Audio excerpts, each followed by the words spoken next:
Yeah, I wanted to share an approach I use to potential energy functions as part of the AP Physics Mechanics C curriculum.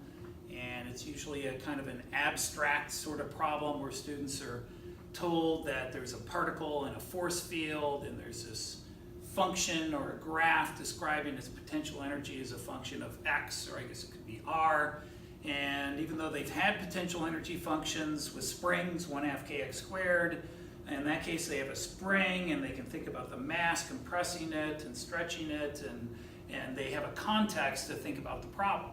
But with these, they're more abstract, so I wanted to come up with an analogy, and what I use is a roller coaster. And so I have the K'NEX Screaming Serpent roller coaster. Any roller coaster would work, a video, a picture, anything is going to help you make this analogy. So what we're going to do is make a potential energy function for the roller coaster on this track. And so that's going to be the potential energy of the roller coaster as a function of not height, but its x position along the track. So the track would be the x-axis.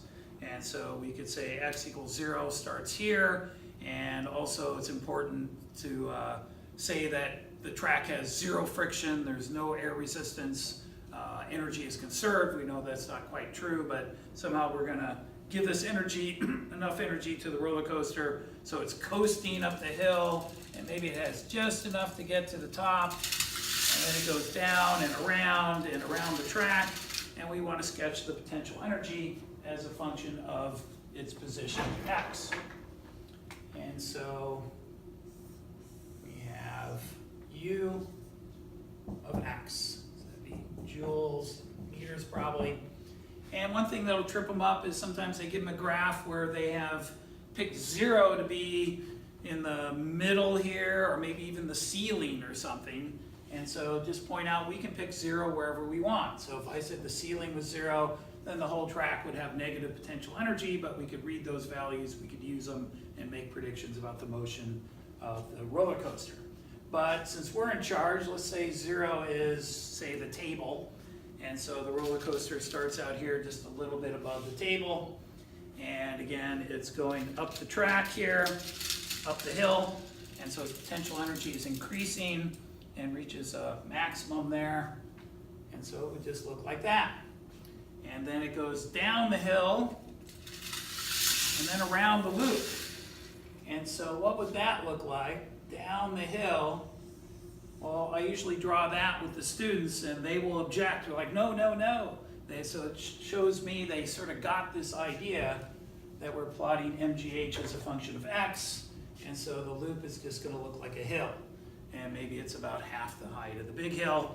And then it bottoms out again and then reaches this other little hill and then flattens out. Maybe there's a little hill here. We're going to simplify a little. And so that is potential energy as a function of x. Now there's some vocabulary associated with potential energy functions that the roller coaster can help you introduce. One are equilibrium points or positions. And my analogy with the roller coaster is where the roller coaster could get stuck. And so they can see those points. And this would, depend on the energy you gave the roller coaster, but it could certainly get stuck here at the top of the hill. It barely made it up, and it would just stop there. And so that is an equilibrium position or equilibrium point. And it could also get stuck down here at the bottom of the hill. If I just gave it a little bit of energy, then it would be stuck there. It could even get stuck at the top of the loop. And so the places that it could get stuck are the hills and the valleys, if you want to call them that. And then there are two kinds of equilibrium points, stable and unstable. So if I displace it from the equilibrium point and let go and it goes back, that's a stable one. If I displace it from the point and it goes away and doesn't come back, that's unstable. And so we can mark those locations on this roller coaster.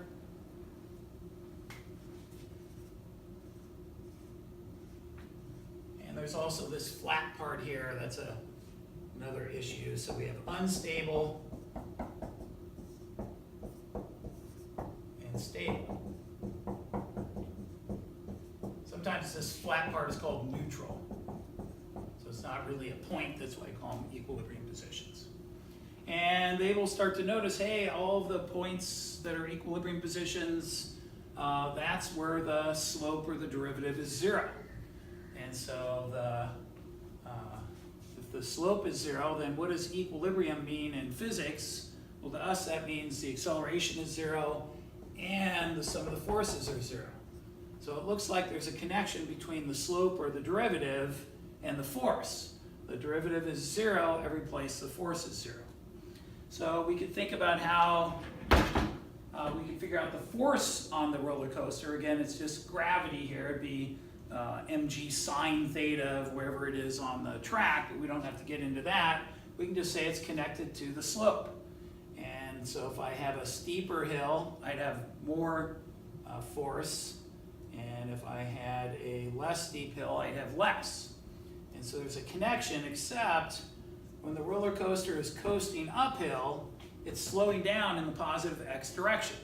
So we know that's negative acceleration, and so I have negative force going uphill, and then it would be speeding up in the positive x going downhill, and so that would be positive force.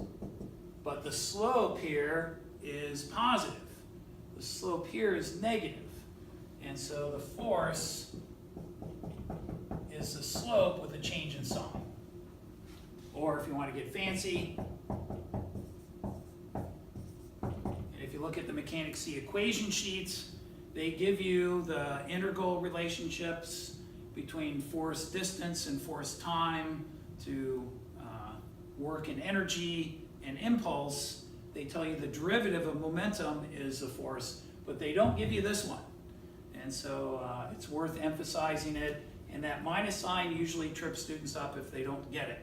So the roller coaster gives them something to think about to come up with that. Now there are other ways to come up with it, and if you have them, I encourage you to show the other ways, but this is one way I show my students, that you take the derivative, it's a negative. They do have on the equation sheet the potential energy of a spring equation. This is a linear spring. And then they also give the force from a spring, and I hate this sub S subscript. I've never seen a textbook that called it potential energy of the spring, but oh well. And they see that's negative k delta x. So you can see if I take the derivative of this, I get kx, but the force has a minus sign. So there's a clue about this, but they don't explicitly give you that. There are other things about potential energy function that this can help us with. There's things called turning points. And so a turning point, well, if I give the roller coaster only this much energy, it's going to oscillate. Now, if the force was linear with the displacement, it'd be simple harmonic motion, but otherwise all I can say is it's going to be repetitive motion, cyclical, oscillatory. I wouldn't want to say simple unless I knew for sure it was. And the place it stops and turns around at is a turning point. And what do we know about that? That's when all the energy is potential. That's when the kinetic is 0. And so you can figure out turning points by finding what the total energy is. And in this case, you just draw a line across. And so if the roller coaster was released here, these two would be turning points. And so this will be the y value, and the turning points would be the x values. And so the turning points are where the roller coaster would stop and turn around. They pretty much come up with that terminology themselves. You can see there are other turning points, depends on the context of the problem, which one you'd be interested in. You could also sketch the force graph as a function of position. That's a skill they would ask students to have. And once you've gone over this idea, they might understand that better. Now, if you just have an equation for this potential energy function, you can take the derivative and there's your equation for this, but they have often asked them to sketch it. And so I start out with a negative force. So it's going to start out here. Might be helpful to put the places force is 0 on first. And so that would get them some points even if they didn't know what else to do. And then there's that neutral part. And so I know the force is negative and then gets less and reaches 0, something like that.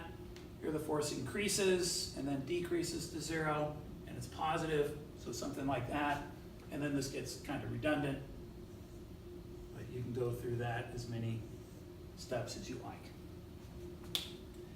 And so that is my analogy to help students with potential energy functions. I also go over the 1987 problem, and there's a 1995 potential energy problem that's a little more difficult.